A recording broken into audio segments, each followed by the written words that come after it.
예레미야 37장 1절부터 10절까지의 말씀을 우리 한 절씩 교독하도록 하겠습니다. 제가 먼저 1절 말씀을 읽겠습니다. 요시야의 아들 시드기야가 여호야김의 아들 고니야의 뒤를 이어 왕이 되었으니 이는 바벨론의 느부갓네살 왕이 그를 유다 땅의 왕으로 삼음이었더라. 그와 그의 신하와 그의 땅 백성이 여호와께서 선지자 예레미야에게 하신 말씀을 듣지 아니하니라.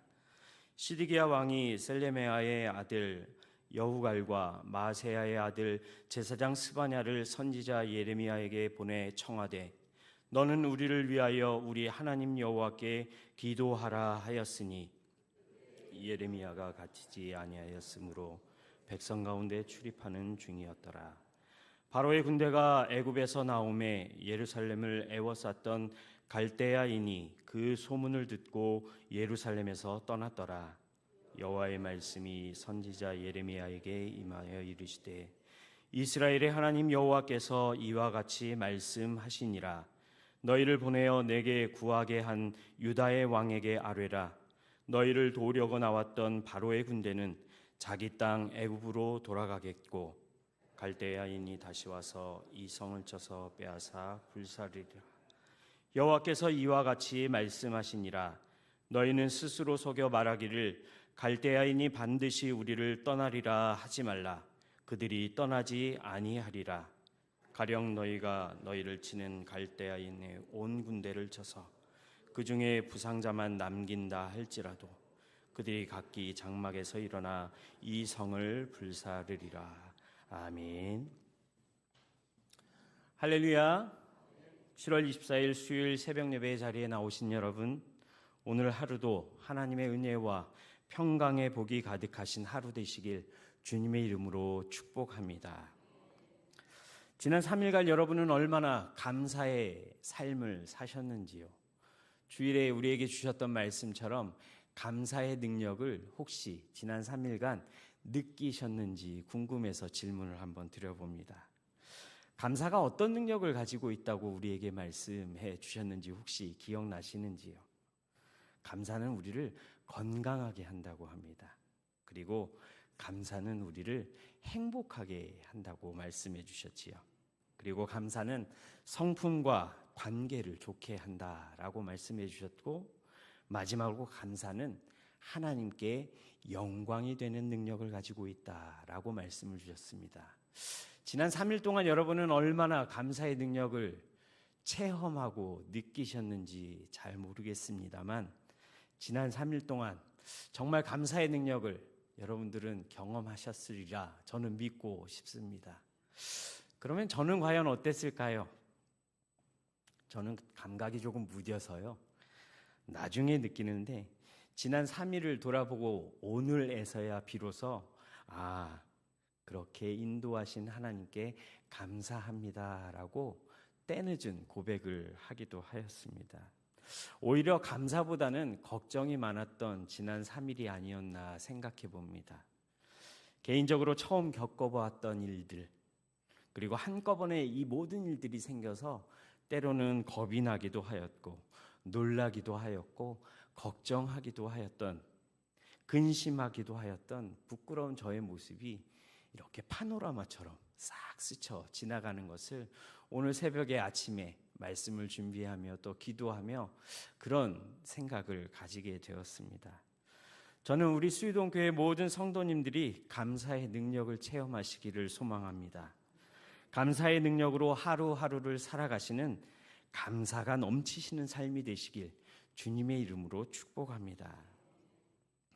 지난 주간에는 다 아시다시피 제가 청년부와 함께 수련회를 다녀왔습니다.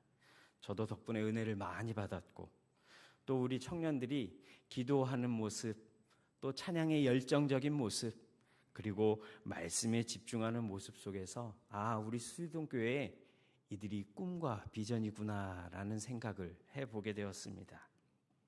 그리고 무엇보다도 하나님께서 날씨에 큰 은혜를 주셨던 것을 기억합니다. 출발하는 날은 비가 많이 와서요. 그래서 수련회 장소에 도착하기 전까지 많은 성도님들의 걱정과 염려, 그리고 근심에 전화를 많이 받았더랬습니다.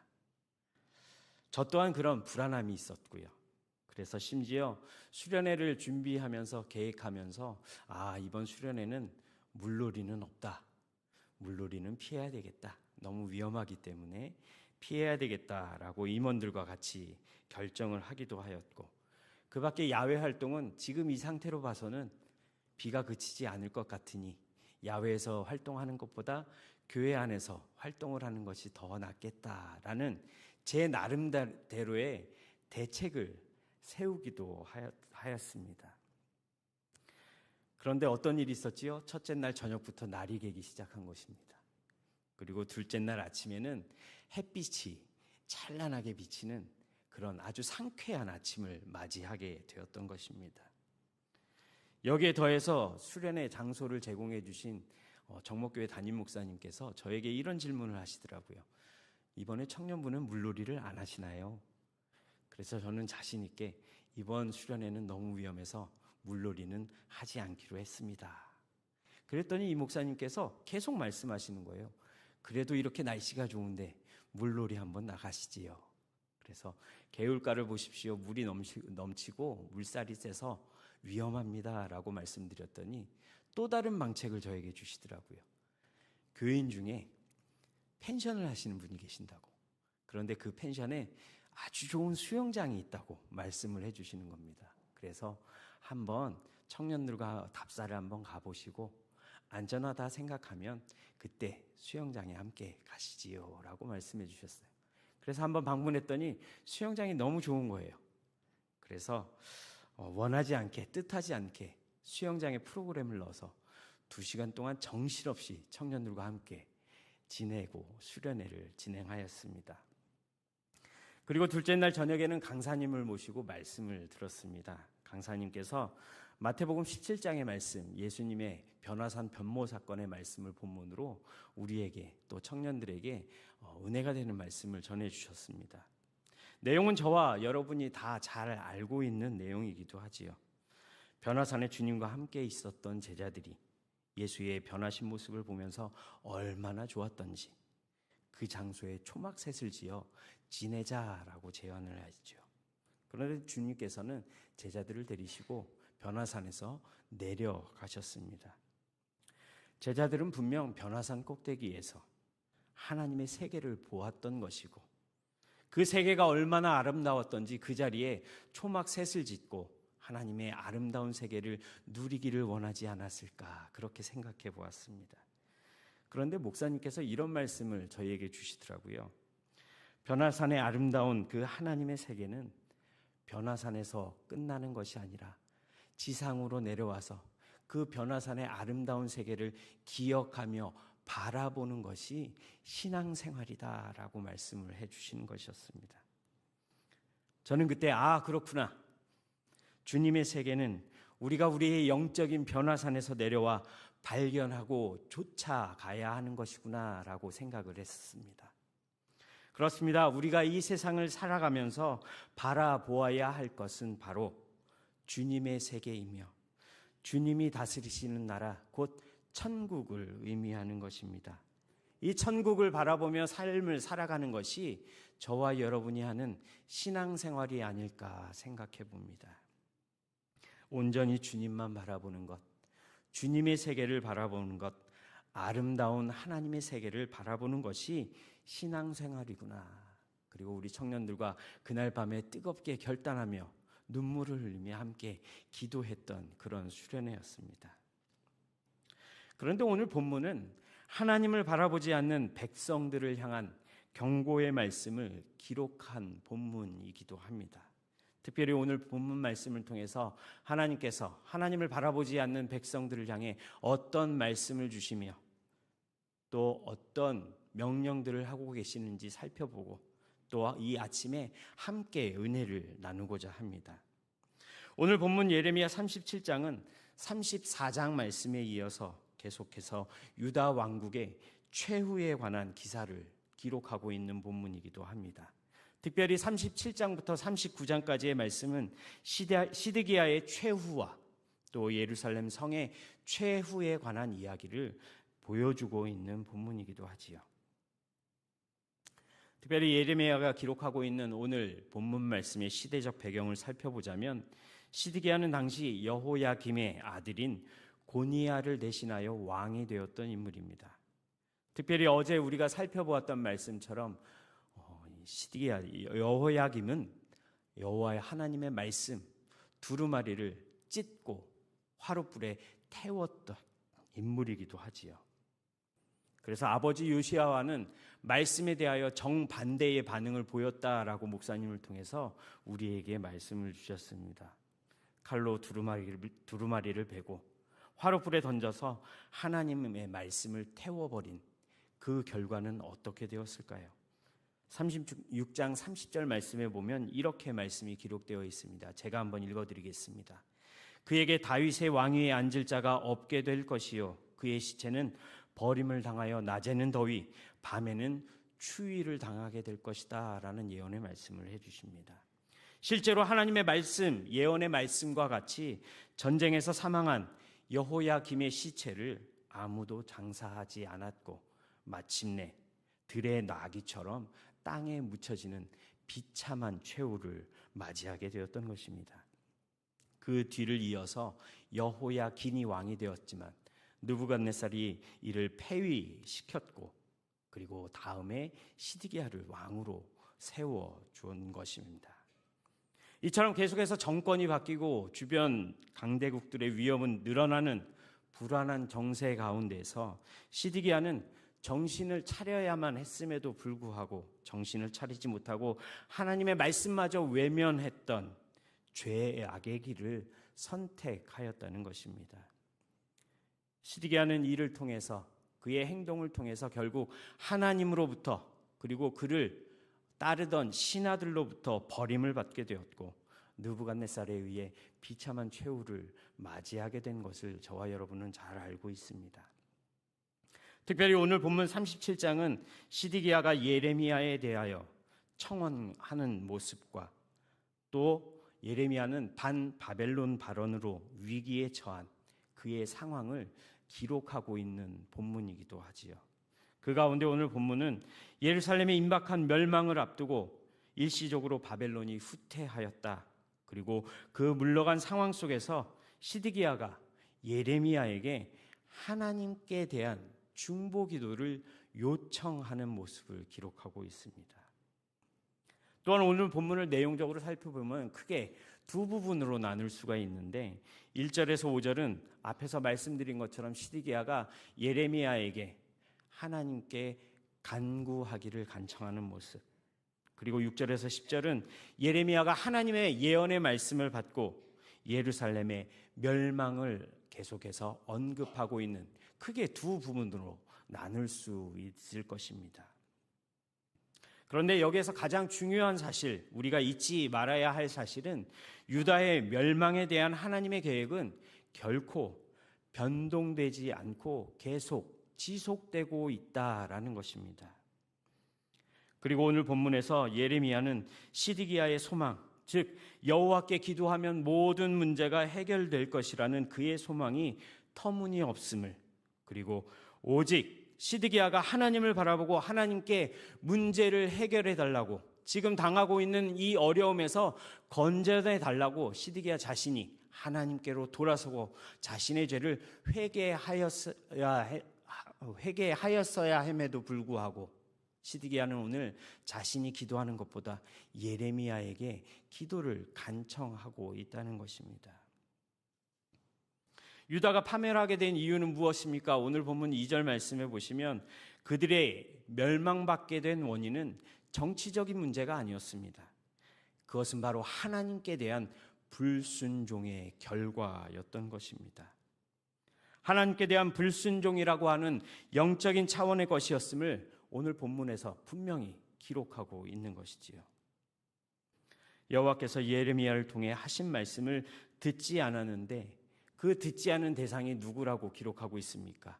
시드기야 자신과 그의 신하들과 땅의 온 백성이 듣지 않았다라고 기록하고 있습니다. 시드기야 자신과 신하들 그리고 백성들 모두가 하나님의 말씀에 대해, 하나님의 명령에 대해 귀담아 듣지 않고 있다는 것입니다. 그들의 불순종을 예레미야는 경고하고 있는 것이지요. 그리고 그 결과는 어떻게 되었지요? 오늘 본문 말씀에 보시면 심지어 자신을 속이면서까지 갈대아인이 떠나게 될 것이다 라고 말하며 약간의 희망과 소망의 말을 한다 하여도 갈대아인들은 여전히 남아있을 것이고 심지어 유다 백성들이 갈대아인을 쳐서 부상자가 남더라도 그 부상자들이 세워져서 유다를 멸망시킬 것을, 예루살렘을 멸망시킬 것을 오늘 예레미야는 경고의 말씀으로 전해주고 있는 것입니다. 예레미야는 계속해서 하나님께서 들려주신 말씀을 그대로 백성과 왕에게 전달하고 있는 것입니다. 예레미야 앞에 놓였던 그의 위험한 상황, 어려운 상황들은 예레미야의 입을 막을 수 없었습니다. 예레미야는 그저 하나님께서 하신 말씀, 하나님의 명령을 전하는 사명에 있어서 그의 앞에 놓인 문제나 어려운 상황이 그가 전하는 사명을 결코 막을 수 없었던 것을 오늘 본문은 기록하고 있는 것입니다. 이렇게 힘들고 어려운 그리고 외로운 선지자의 길을 묵묵히 걸어갔던 예레미야, 그는 절대적으로 위협적이며 어려운 상황 속에서도 그것들과 타협하지 않았습니다. 심지어 하나님의 말씀을 왜곡하여 전하지 않는 굳건한 믿음을 소유한 선지자로 보여지고 있는 것입니다. 요즘 현대인들은 너무 자신의 편의와 필요를 위해 하나님의 말씀을 합리화시키려는 경향들이 있습니다. 내가 듣기에 좋은 말만, 내가 듣기에 부담 없는 말만 들으려고 하지요. 우리도 마찬가지 아닐까요? 우리가 듣기에 부담 없는 말씀, 우리가 듣기에 마음에 편안한 말씀만 들으려고 하지는 않으시는지요?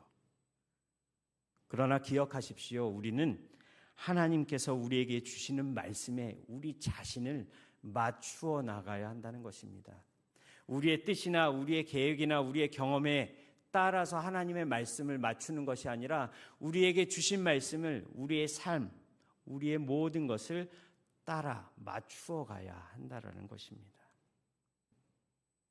오늘 예레미야는 4절에서 아직 옥에 갇히지 아니한 때라고 기록하고 있지요. 이것은 무엇을 의미하지요? 이제 앞으로 예레미야가 당할, 예레미야는 옥에 갇히는 어려운 일을 만나게 될 것이라는 암묵적인, 암시적인 역할을 하는 구절이기도 합니다. 하지만 이런 어려움과 고난 앞에서 선지자 예레미야는 자신에게 주신 하나님의 명령의 말씀을 결코 외면하거나 왜곡하여 전하지 않았음을 꼭 기억하시기 바랍니다. 하나님께서 오늘 말씀을 통해 시드기야 왕에게 원하셨던 것은 시드기야 왕, 시드기야 자신부터 하나님께 회개하고 하나님 앞으로 돌아오는 것임을 기억하시기 바랍니다. 그리고 시드기야에게 여전히 하나님께서는 기회를 주셨음에도 불구하고 그는 그 기회를 버렸다는 것입니다. 기도는 하지 않았고 오직 예레미야에게 기도만 요청하고 있는 모습에서 우리는 쉽게 알 수 있지요. 그렇습니다. 우리는 우리 앞에 문제나 어려움이 있을 때 세상의 방법이나 세상의 해결책을 먼저 찾는 것이 아니라 하나님 앞에 간구해야 하는 것입니다. 하나님께서 해결해 주실 것이고 하나님께서 인도해 주실 것이라는 확신이 우리에게 있어야 합니다. 그런데 여기에서 절대 잊지 말아야 할 것은 하나님께서 움직이시는, 하나님이 사용하시는 방법은 하나님의 뜻과 하나님의 계획에 따라서 움직이시고 또 열어주신다는 사실입니다. 우리의 뜻과 우리의 계획대로 하나님께서 응답해 주시는 것이 아니라 이미 하나님께서 세워놓으신 하나님의 계획을 따라 하나님의 방법으로 하나님은 열어주시고 응답해 주실 것이라는 말씀입니다. 하나님은 결코 하나님의 자녀들을 힘들게 하시는 그런 하나님, 그런 아버지가 아니시지요. 우리가 볼 때 어려운 상황, 힘들고 또 외로운 상황이 있을지라도 이 또한 우리를 위한 하나님의 방법이고 하나님의 계획이라는 것을 우리가 먼저 기억할 수 있다면 어려운 상황이나 어려운 문제나 또 역경들을 뛰어넘을 수 있는 귀한 은혜가 저와 여러분에게 있을 것입니다.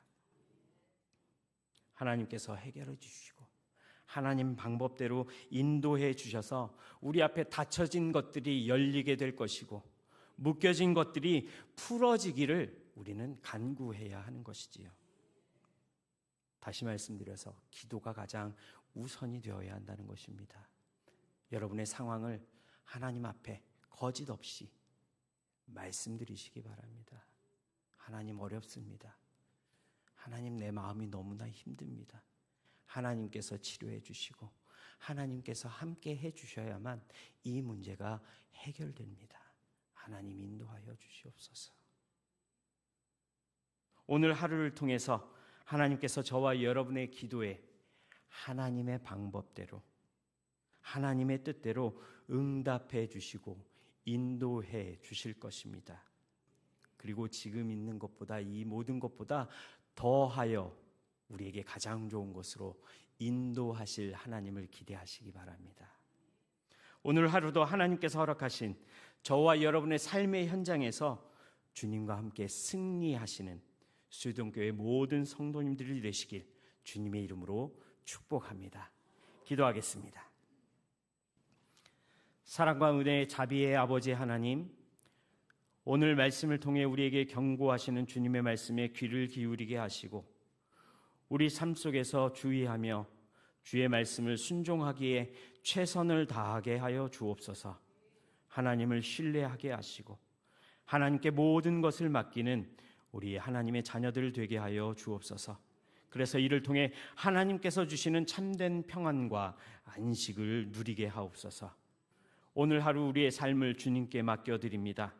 주님께서 인도해 주시고 주님의 섭리를 따라 인도함 받는 주의 자녀들 되게 하여 주시옵소서.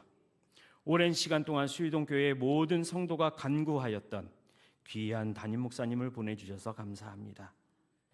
이번 주일에 진행되는 위임식도 순적하게 진행될 수 있도록 인도하여 주시고 우리 수유동교회가 더욱 담임 목사님 중심으로 하나 되어 부흥하는 수유동교회가 되게 하여 주시옵소서. 이 시간 특별히 환우들과 곁에서 간호하는 가족들 그리고 마음에 상처 입은 성도들을 위해 기도합니다. 육신의 질병 때문에 마음의 상처 때문에 힘들어하지 않도록 우리 귀한 성도들의 마음을 생각을 주장하여 주옵소서. 그리고 곁에서 기도하며 최선을 다하는 가족들에게 경제적으로 어려움 당하지 않도록 인도하여 주옵시고 끝까지 포기하지 않고 인내하며 하나님의 하실 일을 기대하며 모든 일을 잘 감당할 수 있도록 인도하여 주시옵소서. 마음에 상처가 있는 성도들 또 치료 가운데 계시는 성도님들 그리고 요양 중에 있는 성도님들을 주님께서 지켜주시고 모든 치료의 과정 가운데 하나님 권능의 손으로 안수하여 주셔서 모든 질병이 깨끗하게 낫게 하시고 더욱 강건해지는 은혜를 허락하여 주옵소서. 오늘 저녁에 있을 수요 예배에도 함께하여 주시고 예배를 통해 주시는 은혜와 복을 누리는 귀한 예배가 되게 하여 주시옵소서.